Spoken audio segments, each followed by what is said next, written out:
나누실 하나님의 말씀은 에스라 3장 8절에서 13절까지 말씀입니다. 구약성경 714쪽이 되겠고요. 성경 갖고 오신 분들은 다 찾으셔서 중간중간 제가 말씀드리는 그 연도수나 혹은 이제 단어 이런 것들을 옆에 적어 놓으시면 나중에 굉장히 도움이 되시리라 생각이 됩니다. 8절에서 13절 찾으셨죠? 힘있게 우리 한번 읽어보도록 하겠습니다.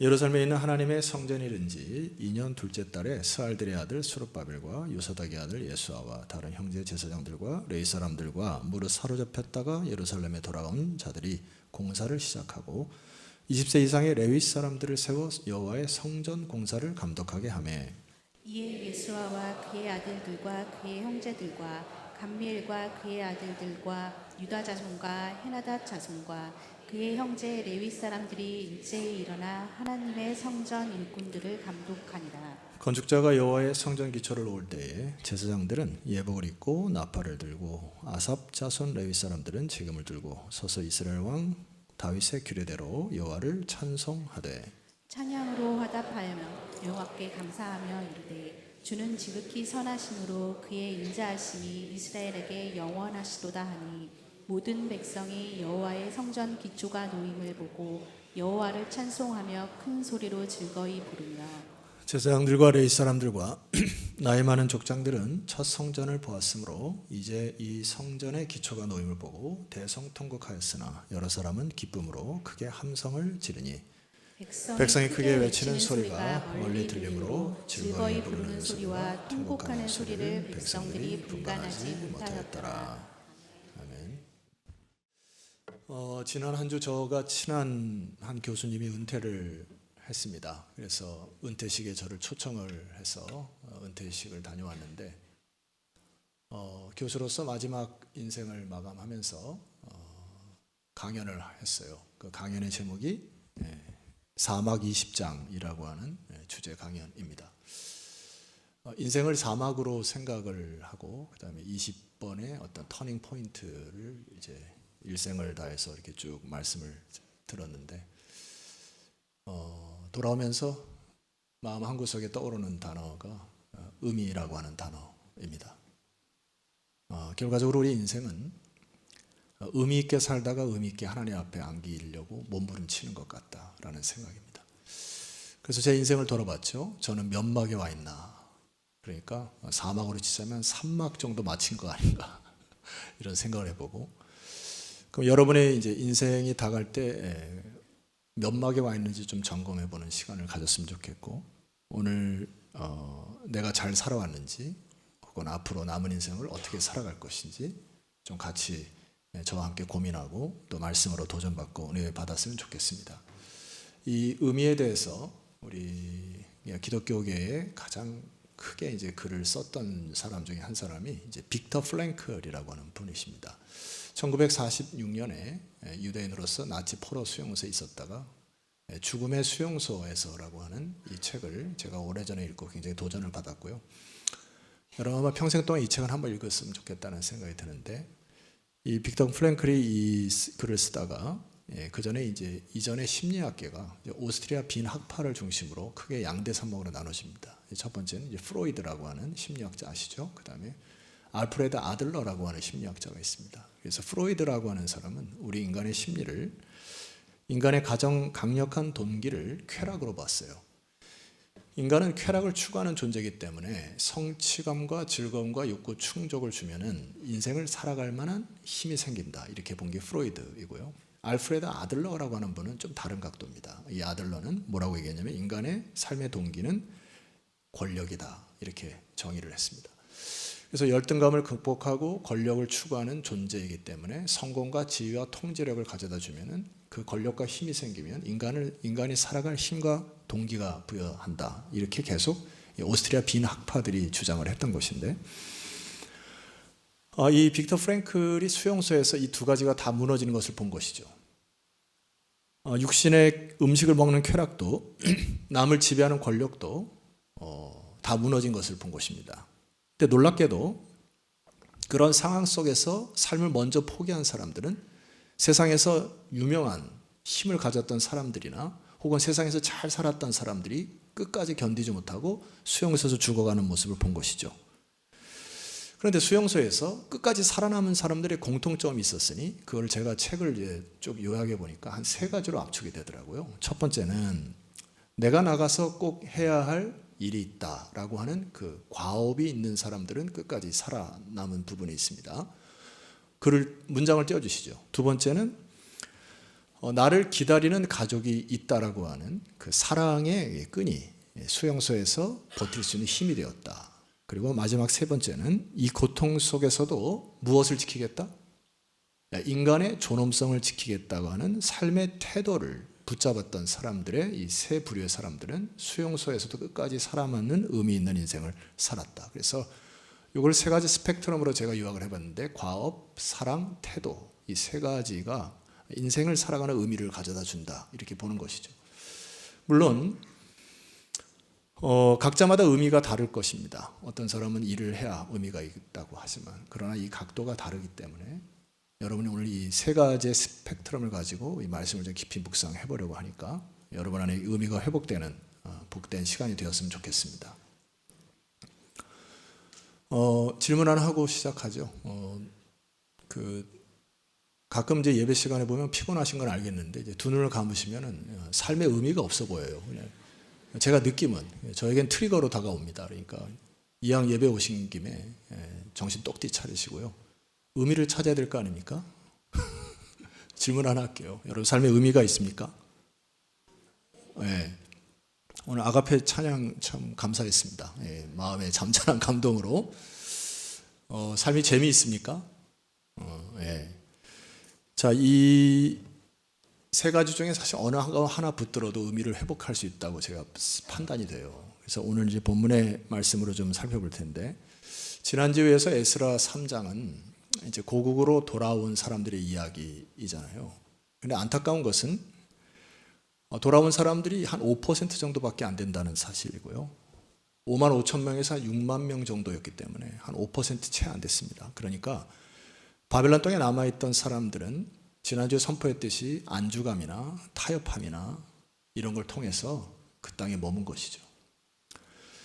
그러니까 결과적으로 그들은 고국에 돌아가서 생고생 안 하겠다 얘기하는 것이죠. 맨 땅에 헤딩 안 하고 싶다. 내가 여기 살아온 터전이 있기 때문에 여기서 삶의 의미를 찾겠다고 남은 것이죠. 저는 너무 이것이 안타깝습니다. 하나님의 백성으로 그래서는 안 되죠.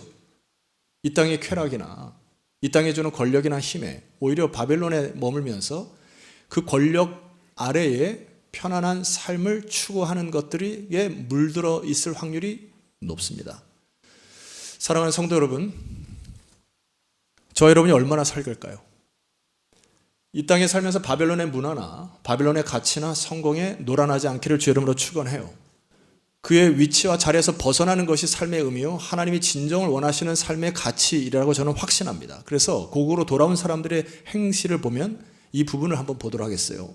3장 1절로 오늘 조금 올라가서 같이 한번 보도록 하겠습니다. 볼펜 갖고 계신 분은 2군데 좀 밑줄을 끄시면 되겠습니다. 3장 1절 같이 선포합니다. 자, 시작.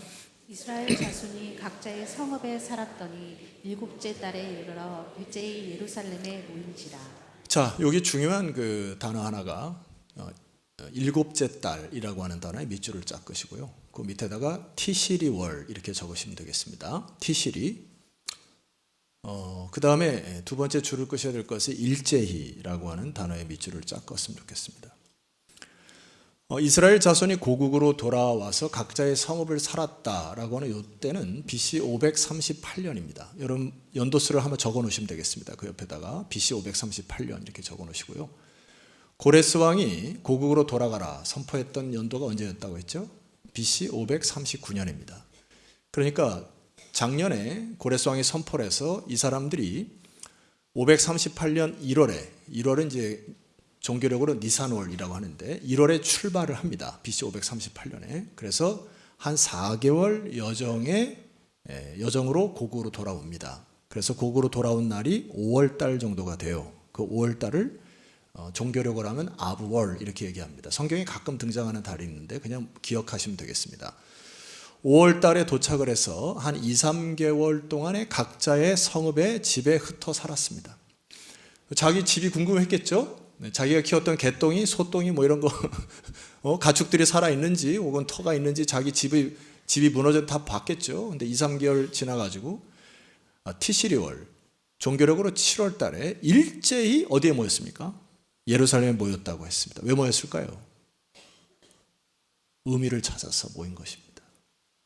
이 백성들이 티시리월에 모였다는 의미는, 티시리월이라고 하는 것은 유대인에게 있어서 가장 종교적으로 중요한 달입니다. 예를 들어 7월 1일 하면은 나팔절입니다. 나팔절을 빡 소리를 들어가지고 모든 백성들을 깨우고요. 7월 10일 날 되는 때는 대속죄일이 있습니다. 그리고 7월 15일부터 7월 22일까지는 초막절을 텐트를 쳐서 모든 백성들이 지키는 날이 바로 티시리월, 종교력의 백성들이 다 지킵니다. 그래서 한 2, 3개월 자기 집에 살았다가 뭐 뒷간도 살펴보고 집도 살펴보다가 이제 마음속에 티시리얼이 다가왔는데 이제는 무너진 우리의 영적인 부분을 회복하자 해서 누가 시키지도 않았는데 티시리얼 7월 1일에 나팔절에 다 예루살렘으로 모였습니다. 그래서 이들이 했던 것이 뭐냐니까 2절과 3절과 4절을 함께 한번 읽어보도록 하겠습니다. 자, 시작. 요사답의 아들 예수아와 그의 형제 제사장들과 스알티엘의 아들 스룹바벨과 그의 형제들이 다 일어나 이스라엘 하나님의 제단을 만들고 하나님의 사람 모세의 율법에 기록한 대로 번제를 그에 드리려 할세. 3절 우리가 모든 백성을 두려워하여 제단을 그 터에 세우고 그 위에서 아침 저녁으로 여호와께 번제를 드리고 4절 기록된 규례대로 초막절을 지켜 번제를 매일 정수대로 날마다 드렸습니다. 자, 계속해서 반복되는 단어가 기록된 대로, 여호와의 말씀에 기록된 대로 이들이 무엇을 드렸다 합니까? 번제입니다. 번제는 오늘날로 하면 예배인 것이에요. 남녀노소 불구하고 예루살렘에 모여서 이들이 다시금 상번제로 아침 저녁으로 하나님께 예배를 드리기 시작했다. 이 이스라엘 백성들이 오니까 낯선 땅에 오니까 낯선 사람들이 경계를 하지 않았겠어요? 그러니까 저 사람들에게 군사력으로 혹은 뭐 파워 게임으로 이제 주변의 사람들이 긴장을 했을 거라는 얘기입니다. 근데 이 사람들은, 하나님 백성들은 두려움을 통제하기 위해서 군사력을 키운 게 아니라 그들이 뭐라 하든 상관없이 뭘 하기 시작했다고요? 번제를 드리기 시작했다. 번제라는 게 뭐죠? 오늘로 하면 예배입니다. 여러분, 예배가 왜 중요합니까? 최고의 의미와 가치가 예배 아니에요? 하나님께 영광을 돌리는 거. 웨스트민스터 교리에도 나오니까 인간의 살아가는 목적은 하나님을 즐거워하고 그를 영광스럽게 영원토록 사는 거. 그러니까 하나님께 최대의 의미와 가치를 둘 때 그 의미가 나에게 온다는 얘기 아닙니까? 그러니까 이 백성들이 그동안 놓쳤던 거죠. 우리가 그동안 잊고 살았던 것이구나. 우리가 잊고 살았고 우리 인생에 해야 할 것이 무엇인가 먼저 하나님께 예배를 드려야 되는데 이 예배에 의미를 두지 못했구나 해서 그들이 모이기 시작합니다. 그래서 매일 상번제를 드리는 일들이 여기 기록되어 있어요. 저는 이것을 건축에 비유하면은 토목공사와 같다 이렇게 비유하고 싶습니다. 터파기, 건축물이 서기 전에 개인의 영성, 말씀을 묵상한다거나 기도한다거나 찬양을 회복한다거나 혹은 새벽 기도를 쌓는다거나 이런 것들이 사실 터파기와 같다는 생각이 들어요. 땅을 파야 건축물이 세워지는 거 아닙니까? 땅을 파기가 어려워요, 쉬워요? 어렵습니다. 제가 여러분 목회자가 이제 둘로 나뉜다고 했죠. 건축을 경험한 자와 건축을 경험하지 못한 자. 저는 건축을 경험해왔기 때문에 내 일생 다하도록 다시 한번 경험하고 싶진 않아요. 이게 굉장히 어려운 문제이고요. 법적으로만 되는 일이 아니더라고요. 그래서 저 땅을 파는데 여러분 이제 교육관을 제가 일주일에 꼭 한두 번은 이렇게 전체 돌아보면서 감사의 기도를 드리고 있는데 저 과정이 너무 어려웠어요. 그래서 다시 한번 감사드리기는 건축에 관련된 모든 우리 일꾼들 이 자리를 빌어서 진심으로 감사를 드립니다. 진짜 진심이에요. 이게 스케줄만 된다고 되는 게 아니고 저 땅을 파다가 청암이 나와가지고 우리 교회 새로 오신 분은 모르죠? 청암 아세요? 푸른빛이 도는 돌이 나와가지고 저 땅을 파는데 2개월이 지연이 되는 겁니다. 그래서 그 청암이 하도 징그러워가지고 여기 저기 교회 가면은 그 반석 그 5개에서 종교계 5대 원리 그게 청암이에요. 청암. 푸른빛이 돌아가지고 그거 깨는데 지연되죠. 토목공사 다 했는데 그 건설 폐기업자가 기억나시죠? 포크레인을 안 빼는 거야. 왜 다 끝내놓고 왜 안 빼냐 그랬더니 돈 더 안 주면 안 빼겠다 이래가지고 또 지연되죠. 사람이 더 힘들더라고요, 사람이. 근데 이 토목공사를 왜 잘해야 됩니까? 우리 교회가 이제 청암이 나와가지고 잘 파가지고 지력을 물어봤더니 지력, 그 땅의 힘 있잖아요. 여기다 얼마나 세울 수 있느냐 건축을 했더니 63층, 63 빌딩 정도 세울 수 있는 힘을 가지고 있다. 그러니까 땅 파기 힘들었다는 얘기예요. 토목공사를 잘하고 나니까 건축물이 잘 반듯하게 섭니다. 인생에 있어서, 영혼에 있어서 여러분 터파기를 잘 하셔야 되거든요. 이게 평소에 하나님께 드리는 기도와 말씀을 여러분 무시하시면 안 됩니다. 이게 몸에 비유하게 되면은 저도 이제 좀 있으면 이게 좀 환갑이 다가오잖아요. 그러니까 이제 관절스가 여러 군데가 조금 이렇게 삐걱삐걱 해가지고 이제 쉴 때가 됐다 싶습니다. 그래서 조금 몸도 고쳐야 되고 해야 되는데 관절이 아프니까 운동을 평소 때처럼 못하게 되니까 뭐가 빠지죠?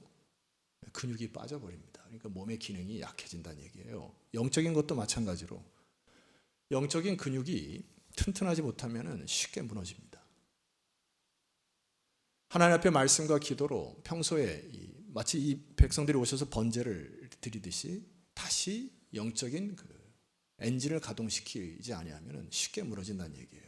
그래서 백성들이 거기까지 잘했는데, 자, 제 눈에 비치는 이제 에스라의 관점을 보면 6절, 3장 6절 말씀을 같이 한번 읽어보도록 하겠습니다. 3장 6절, 자 시작. 일곱째 달 초하루부터 비로소 여호와께 번제를 드렸으나 그때의 여호와의 성전 지대는 미처 놓지 못한지라. 예, 개인적인 번제를 하나님께 드렸는데 에스라의 그 안타까움은 왜 성전 지대를 놓지 못했을지, 그러니까 공동체가 함께 예배드릴 성전의 기초를 놓지 못하여 성전을 짓지 못한 것에 대한 안타까움을 실은 것이죠. 그러니까 개인의 번제로부터 시작해서 성전의 기능에 각양 예배를 제사를 드릴 때 이 성전 기능이 회복해야 민족의 기능이 회복되는데 이게 안타깝다는 얘기죠. 그래서 이들이 와서 성전 건축을 서두르고 있습니다. 자, 8절 말씀 보니까 예루살렘에 있는 하나님의 성전에 이른 지 2년 둘째 달에, 이때가 그럼 몇 년이 됩니까? BC 536년이 됩니다. 538년에 출발을 해가지고 도착을 했잖아요. 좀 전에 얘기했잖아요. 그래서 2년이 지나니까 BC 536년 2월에 도착해서 이들이 힘쓴 게 있습니다. 보세요. 스알델의 아들 수룹바벨과 요사닥의 아들 예수아와 다른 형제 제사장들과 레위 사람들과 무릇 사로잡히다 이런 돌아온 자들이 성전 공사를 시작하고 20세 이상의 레위 사람을 세워 여호와의 성전 공사를 감독하기 위해서 막 시작을 했습니다. 다음 주에 좀 살펴볼 때 방해가 있긴 했지만은, 자, 그런데 이제 여러분 관심을 가져야 될 게 기초석을 놓을 때 반응이에요. 12절과 13절을 우리 같이 한번 읽어보도록 하겠습니다. 시작. 제사장들과 레위 사람들과 나이 많은 제사장들은 첫 성전을 보았으므로 이제 이 성전의 기초가 놓임을 보고 대성통곡하였으나 여러 사람은 기쁨으로 크게 함성을 지르니 백성이 크게 외치는 소리가 멀리 들리므로 즐거이 부르는 소리와 통곡하는 소리를 백성들이 분간하지 못하였더라. 예, 이게 이제 벅찬 감격의 순간인데, 성전의 기초돌, 이제 모퉁이돌, 기초석을 딱 놓았을 때 나이 많은 사람들은 통곡했다. 왜 통곡했을까요? 아마 이 가운데 포로로 잡혀갔을 때 이 자리에서 끌려간 사람들이 있을 거예요. 하나님께 예배드리다가 끌려간 사람들이 다시 고국으로 돌아오니까 속에 한이 터지는 거잖아요. 8.15 광복절 되면 여러분 그 시대를 경험했던 우리 어르신들은 속에서 한이 터지잖아요. 여기 젊은이들은 뭡니까? 너무 기쁜 거잖아요. 아, 우리 민족이 새롭게 시작하는구나 하니까 이 통곡 소리와 기쁨의 소리가 막 울려 퍼지는데 이게 어떤 소리인지 분간하지 못하더라. 이럴 정도로 굉장히 큰 감격이 있었던 시절이 바로 이때 성전의 기초돌을 놓을 때입니다. 이때가 제가 좀 묵상해보니까 비유를 좀 드리자면은 두 번째 한번 비유를 드려볼게요. 아까 토목공사 비유를 드렸고 두 번째는 이 그림을 한번 봐주시죠. 이게 이제 경운기잖아요. 저희 가평에서는 이거를 딸딸이라고 불렀습니다. 저 딸딸이를 어렸을 적에 경운기를 참 희한하게 봤던 거는 엔진을 거는 게 자동차랑 달라요. 그 옆에 가서 이렇게 줄을 확 드륵 드륵 막 이렇게 당기는 거 아시죠? 젊은이들은 몰라요. 저도 어느새 늙은이가 됐네. 이 경운기를 당겨서 이제 시동을 확 걸면은 이제 농번기가 돼서 막 이제 이 경운기가 막 해집고 다니는 그게 되잖아요. 저는 여기 성전 기초를 놓는다라고 하는 것을 시동이 걸렸다, 이 정도로 표현하고 싶습니다. 지금 이 사람들의 마음속에 시동이 걸린 거예요. 시동이 걸린 채로 그만 있으면 안 되는 것이죠. 일을 해야 되는데, 이 부분은 제가 다시 한번 얘기하겠습니다. 하나님께서 성전을 에스라부터 이제 느헤미야 쭉 보면은 하나님이 계속해서 성전에 대한 관심이 있으시거든요. 성전의 기초돌을 놓고 성전의 외형을 쌓고 그다음에 20년이 지난 BC 516년에 완성이 될 때까지 이 성전에 대해 관심이 많으시거든요. 여러분, 하나님 왜 성전에 관심이 많으실까요? 하나님이 스스로 높임과 영광을 받으시기 위함입니까? 그러니까 니네들 내가 만든 목적은 니네들 모여서 나를 찬송하라 이렇게 얘기해서 찬송을 들으시기 위해서 만드신 건가요? 성전에 하드웨어를 져가지고 여러분 모아가지고 야 너 나 예배 안 하고 영광 안 되면 나 기분 살짝 나쁘거든, 그러니까 빨리 모여서 예배 드려, 이러신 분일까요? 저는 전혀 그렇지 않다고 생각합니다. 우리 하나님은요, 여러분 이따가 찬송할 때 보세요. 여러분 찬송 안 하시고 싶어 안 하셔도 돼. 뭐 그런 거 갖고 삐지시는 분도 아니고요. 하나님의 위엄은 스스로 자충족성을 갖고 계십니다. 모든 만물이 여러분이 찬송을 안 해도 뭐 새들이, 동물들이, 저 우주의 별들이 하나님을 찬양해요. 그거로 자충족성을 갖고 계신 분이에요. 그러니까 여러분들이 찬양 안 하면 여러분들의 수준인 것이고요, 내가 하나님을 찬양 안 하겠다면 여러분들의 수준인 것이지 하나님과는 하등 상관이 없습니다. 그래서 성경에 뭐라고 나와요? 예수님이 내가 돌들로도 찬양케 한다. 돌들로를 일으켜서 하나님을 찬양케 하는 그런 위대하신 분이 여러분이 섬기시는 하나님이시다. 성전을 왜 하나님이 계속 관심을 갖고 있냐 말이에요. 하나님이 성전을 왜 지으라고 하는 이야기입니까? 그것은 성전을 통하여 여러분들이 성전의 기능을 맛보고 경운기 딸딸이 드르륵 해가지고 성전에 와서 하나님의 임재를 경험하고 하나님의 은혜를 경험해서 삶을 살아갈 때 힘있게 역동적으로 살아가기를 위하여 여러분을 위해서 성전을 만드신 줄 믿으시기를 소망합니다. 사단은 수많이 방해하거든요. 뭐 예배 그까짓 거 뭐 아니요, 기도 뭐 그까짓 거 그렇게 하시면 안 됩니다. 많은 사람들이 95%가 그 땅에 머문다니까요. 에스라 6장을 한번 보도록 하겠습니다.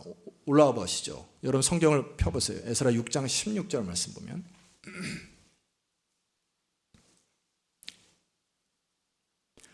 제가 읽습니다. 16절. 이스라엘 자손과 제사장들과 레위 사람들과 기타 사로잡혔던 자손이 즐거이 하나님의 성전 봉헌식을 행했습니다. 수많은 방해 공작을 뒤로하고 20년이 지나서 BC 516년에 성전 봉헌식을 했습니다. 17절. 하나님의 성전 봉헌식을 행할 때에 수소 100마리와 수량 100마리와 어린 양 400마리를 드리고 또 이스라엘 지파의 수요를 따라 수염소 12마리를 이스라엘 전체를 위하여 무엇을 드렸다 했습니까? 속죄제를 드렸다 했어요. 여러분 다시 저를 집중해 보세요. 하나님이 이 순양과 순염소를 다 드시는 분입니까? 묻잖아요. 유치원식으로 대답해 보세요. 하나님은 여러분 이 사람들의 중심을 보는 것이지, 그래서 이들이 결과적으로 속죄제를 드림으로 18절. 제사장을 그 분반대로 레위 사람을 그 숫자대로 세워 예루살렘에서 하나님을 섬기게 된 모세책에 기록된 대로 하게 하니라. 결과적으로 성전의 기초를 놓은 이후에 20년이 지나서 성전이 완공된 이후에 이 모든 백성들이 모세 율법에 기록된 대로 속죄 제사를 하나님께 드리기 시작했다. 비로소 성전의 기능이 돌기 시작했다. 성전의 기능이 뭡니까? 인간의 예배는 무엇이에요? 우리 인간들은 하나님께 예배 나와서 당연히 기도와 간구로 주 앞에 기도하며 나옵니다. 그리고 아가페 찬양할 때 같이 찬양도 드리고 이따 찬양도 드리고 기쁨을 하나님께 드리기도 하는데 그것으로 예배 기능이 다 하는 것이 아닙니다. 물론 예수 그리스도가 여러분의 영원한 의가 되셔서 우리에게 의의 옷을 입히셔서 기쁨의 근원이 되시는 그분을 찬양하는 것이지만 예배의 기능은 또 다른 기능이 있어요. 그것이 무슨 기능이라고요? 속죄의 기능입니다. 그래서 우리는 삶을 살면서 무던히 다퉈요. 갈등을 일으키고 고집스럽습니다. 안 그렇습니까? 우리 때 스타가 되려고 하는 사람들이 많았는데 우리 때 스타를 줄여서 스스로 타락한 사람이다 이렇게 얘기를 했고, 스타가 되는 사람들을 이렇게 별 이렇게 스타가 되잖아요. 막 스타가 되면 이 사람들이 가면서 다 부딪혀요. 뭐가 나니까. 자기는 별처럼 생각하는데 이 뾰족한 거로 막 사람 부딪히고 막 그러니까 스타 피곤하다. 이제 피곤해.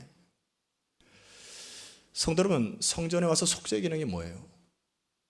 여러분들이 한 주간에 살면서 여러분이 가졌던 생각이나 여러분이 잘못된 언어나 잘못된 행실이나 잘못된 가치관을 하나님의 성령에 비추어 하나님의 임재에 비추어 하나님의 말씀에 비추어 깎여지는 축복이 있기를 소망합니다. 하나님이 쓰시는 사람들 대부분 보면은 뭐가 난 사람들이 아니더라고요. 둥글둥글하게 성령에 갈려서 인격에 계속 갈려서 그 사람을 통해서 연합하고 화합할 수 있는 사람들 하나님 나라에 쓰시더라고요. 내가 볼 때는. 성전의 기능이라고 하는 거 다시 한번 강조합니다. 여러분 이곳에 오셔서 하나님의 임재와 빛에 발가벗은 심령으로 쓰셔야 합니다. 그래서 여러분의 양심을 찌르거나 여러분의 생각에 고집스러운 것들이 꺾일 때 아멘 하고 순종하시는 여러분 되시기를 소망합니다. 그것이 정상이에요. 정상. 이 예배 때 여러분들의 인격이 갈려져야 하고 여러분의 생각이나 습관이 갈려져서 하나님 쓰시기에 합당한 것이 돼요. 이제 세상이 흩어져서 드륵드륵 드륵 해가지고 딸딸이가 그 안에서 경운기가 서 있는 게 아니라 이제 하나님의 역사를 가지고 움직이는 사람들이 되고자 하는 것이 성전의 기능 아닙니까? 그래서 여러분이 예배를 통하여 연료를 담뿍 받아가지고요 성령의 연료를 담뿍 받아서 힘있게 사역하는 게 성전의 기능인 것입니다. 여러분 속죄 제사를 통해서 우리 때로 눈물을 흘릴 수도 있고 부끄러울 수도 있고 마음속에 점이 올 때가 있을 때 우리는 크신 하나님을 경험합니다. 모든 죄를 사하시는 그리고 용서하기를 기다리시고 결국 그 크신 사랑에 하나님 앞에 녹습니다. 예배 때 녹지 않아요, 여러분? 그래야므로 우리는 하나님의 사랑을 다시 예배 때 경험을 하는 것이죠. 저 사람은 나를 용서하지 않은데 하나님은 나를 용서하시는 것을 이 예배 때 경험하는 것이잖아요. 그러니까 우리는 예배를 통하여 하나님의 사랑을 경험하는 것이거든요. 자, 요한일서 4장 10절 말씀 함께 선포하고 아멘 합시다. 자, 시작. 사랑은 여기 있으니 우리가 하나님을 사랑한 것이 아니고 하나님이 우리를 사랑하사 우리 죄를 속하기 위하여 화목제물로 그 아들을 보내셨음이니라. 사랑은 여기 있으니 우리에게 속죄 제사를 드리라고 하는 이유는 결과적으로 여러분들이 하나님 앞에 속죄에 대한 은혜를 경험하여 하나님의 사랑을 경험하여서 세상을 사랑으로 다스리기를 원하시는 하나님의 큰 그림인 것이죠. 제가 오늘 의미에 대해서 여러분에게 좀 말씀드렸는데 첫 번째, 해야 할 일이 있는 사람들이 의미를 찾고 견딜 수 있다. 두 번째, 사랑하는 사람이 기다림으로 내가 이 어려움을 견딜 수 있다라고 하는 거. 마지막, 태도라고 하는 부분인데 빅터 프랭클이 그 책에서 제가 발췌해 왔습니다. 화면을 잠깐 봐주시죠. 이제 거의 다 달려왔어요. 같이 읽어볼까요? 시작. 인간에게서 모든 것을 빼앗아 갈 수 있어도 단 한 가지 자유를 빼앗아 갈 수 없다. 그것은 어떤 상황에 놓이더라도 자신의 태도를 선택할 수 있는 인간의 마지막 자유다. 어떤 상황에 놓이더라도 자신의 태도를 선택할 수 있는 것은 인간의 권리요 자유이다. 빅터 프랭클이 수용소에서 경험했던 것 중에 자기도 배고픈데 더 배고프고 허기진 사람에게 자기가 받은 빵과 스프를 나눠주는 사람들을 봅니다. 어떻게 저럴 수 있을까? 자기도 아픈데 약을 타가지고 더 아픈 사람에게 약을 나눠주는 것들을 보고 어떻게 저럴 수 있을까? 그래. 빅터 프랭클이 그의 책에서 결정하는 하나의 메시지가 있습니다. 화면을 보시면 이런 메시지를 써요. 의미는 기쁠 때뿐만이 아니라 고통 속에서도 발견될 수 있습니다. 내가 피할 수 없는 시련을 겪고 있다면 그 시련에 뭐 하는 것이 아니라 무릎 꿇는 것이 아니라 이 고통을 통해 내가 어떻게 더 성숙해질 것인가? 이 고통을 어떻게 품위 있게 견뎌낼 것인가라는 질문을 던짐으로써 고통을 무엇으로? 가치 있는 성취로 바꿀 수 있다는 것입니다. 하나님은 우리에게 자유의지를 주신 거예요. 수많은 고통 속에서 포기할 수 있는 것도 여러분의 자유이고요. 바벨론 땅에서 고국의 독립이 선포되어지고 자 가자 했을 때 머무는 것도 여러분의 자유입니다. 그러나 하나님의 말씀과 과업을 마음에 붙들고 새롭게 개혁에 동참하는 것도 여러분의 자유인 거예요. 태도가 신앙인 것입니다. 안주하거나 타협하며 살아가는 것을 저는 신앙이라고 보지 않아요. 그냥 경운기, 그냥 드르륵하고 그냥 서 있으면 무슨 그게 신앙입니까? 움직이셔야죠. 하나님 나라를 위해서, 그의 나라를 위해서 힘을 다하셔야 되죠. 저는 이것을 성공이라고 말하고 싶지가 않습니다. 무슨 얘기냐면 결론으로 말씀드릴 게 있어요. 은퇴하는 교수님이 마지막 시 하나, 이제 문장 하나를 이제 던졌는데 그게 랄프 waldo 에머슨의 성공이란 무엇인가라고 하는 글을 몇 가지만 했는데 제가 모든 걸 다 발췌를 새로 인터넷 찾아서 여러분에게 했는데, 자 여러분, 성공이라는 태도를 바꾸셔야 됩니다. 제가 한번 읽어드릴게요. 성공이란 무엇인가? 많이 그리고 자주 웃는 것. 여러분이 생각하는 성공의 기준과 다르죠? 현명한 사람들에게 존경을 받고 아이들에게 애정을 받는 것. 정직한 비평가로부터 찬사를 얻고 잘못된 친구들의 배신을 뭐하는 거? 견뎌내는 것. 참고적으로 에머슨은 크리스찬이었기 때문에 크리스찬의 가치를 가지고 이 글을 씁니다. 아름다움의 진가를 알아내는 것. 다른 이들의 가장 좋은 점을 발견하는 것. 건강한 아이를 낳든 작은 정원을 가꾸든 사회 환경을 개선하든 세상을 조금이라도 더 좋은 곳으로 만들고 떠나는 것. 당신이 살아있었기 때문에 단 한 사람의 인생이라도 조금 더 쉽게 숨 쉴 수 있었음을 아는 것. 이것이 진정한 성공이다. 성공이라는 것이 크고 화려하지 않은 것 같습니다.